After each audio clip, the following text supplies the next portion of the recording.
Now, if I have insurance on the house and I burn it down, that's fraud. I'm going to be thrown in jail not for burning the house down, but for lying to the insurance company and trying to get their money if I try to collect. That's where the problem is. So you have to really understand rights. And if you understand property, you have some idea where rights come from. All right derives from property. And you can do whatever you want with your property. Now, there's another, I want to warn you that the government is trying to take your property away. They want your stuff. They are stealing your car, in effect. Are you going to chase after them? Now, I have a quote that says, "Every man holds his property subject to the general right of the community to regulate its use to whatever degree the public welfare may require it." What does that mean? Like, okay, it's your house, and we're going to let you have that as long as it's okay with us. We're going to vote on whether or not you can build the house. We're going to vote on whether or not you can burn the house down. Who's in charge? You? I thought it was your property. Guess who said that? That was a traitor. Theodore Roosevelt, President of the United States. These are socialist ideas. All right? Now, the second important concept that derives from right is that every single right has a responsibility. You cannot have one without the other. You cannot have a right without responsibility. You cannot have a responsibility without a right. It is impossible. Just the same way, I cannot have a heads without a tails. If I've got one, I've got the other. They're opposite sides of the same coin.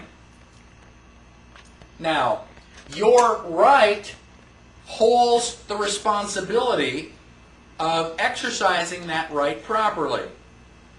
Does a 6-year-old child have a right to life? Anybody say no? Good. All right? A 6-year-old does have a right to life. Why? Because that 6-year-old owns its body. Your body is the first property that you own. As you come into the world, on the day of your birth, you are a property owner. You know, it's tiny, it's pink, and it's crying, but that's your property. Now, does a 6-year-old have a right to keep a weapon on their hip? Can they walk around with a concealed weapon? Generally not. Even I, strong Second Amendment supporter, would not give a gun to a 6-year-old. Why? Because a 6-year-old does not have the mental capacity to understand their responsibility. A 6-year-old does not quite understand that death is permanent and irreversible. On the cartoons and on TV, you can shoot somebody and they go, ah! And then 5 seconds later they jump up and go, okay, next. It's all pretend. Well, death is not pretend. It is permanent and it is real, and you cannot undo it.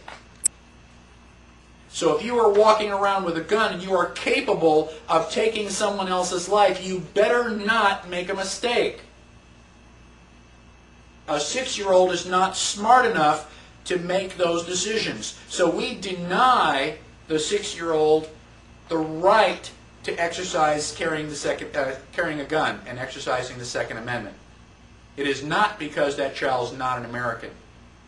So every right that you have has a responsibility. If you go into a theater, everybody says that it's against the law, that your freedom of speech is limited and you cannot yell fire in a crowded theater. Wrong! You cannot yell fire in a crowded theater if there is no fire. Why? Because you are responsible for all those people running out of the theater, tripping over each other, breaking their legs, and maybe getting hurt. You are also responsible to the theater owner for all the money that he lost when those people didn't get to see the movie. And you are responsible to each of those people for the money that they paid to see the movie, and you interrupted it, by exercising your freedom of speech. Now, if you are in the theater and all of a sudden you look under the seats and you see a fire, are you violating, anybody's rights by going, "Fire"? No, you could be a hero. You can actually get everybody out of the theater and save everybody's life.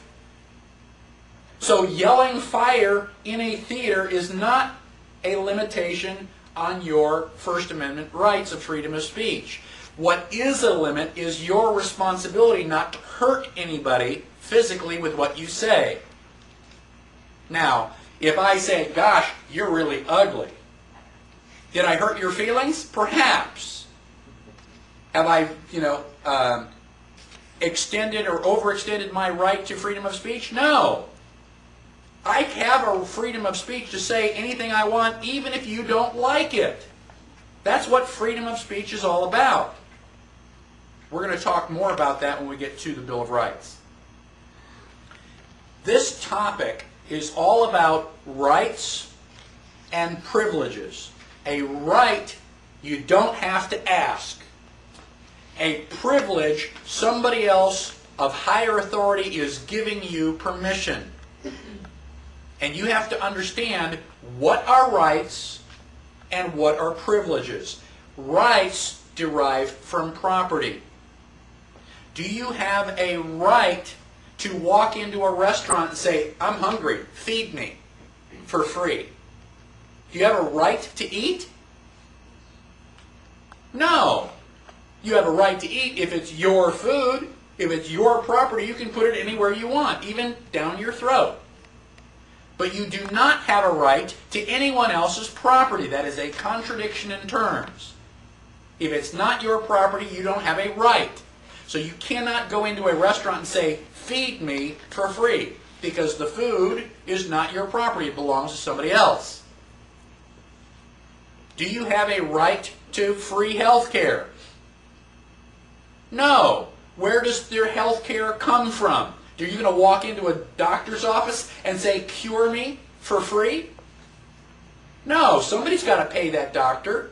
You want somebody walking into your office and saying, "Okay, I want you to provide service to me for free"? You wouldn't do it. So why would you go into somebody else's office and demand service for free? You say, "Well, I'm not demanding service. The doctor's getting paid."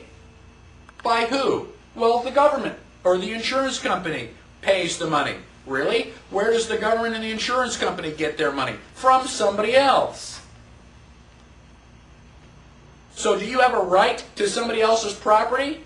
No, not even if the government is giving it to you. So you do not have a right to health care. You do not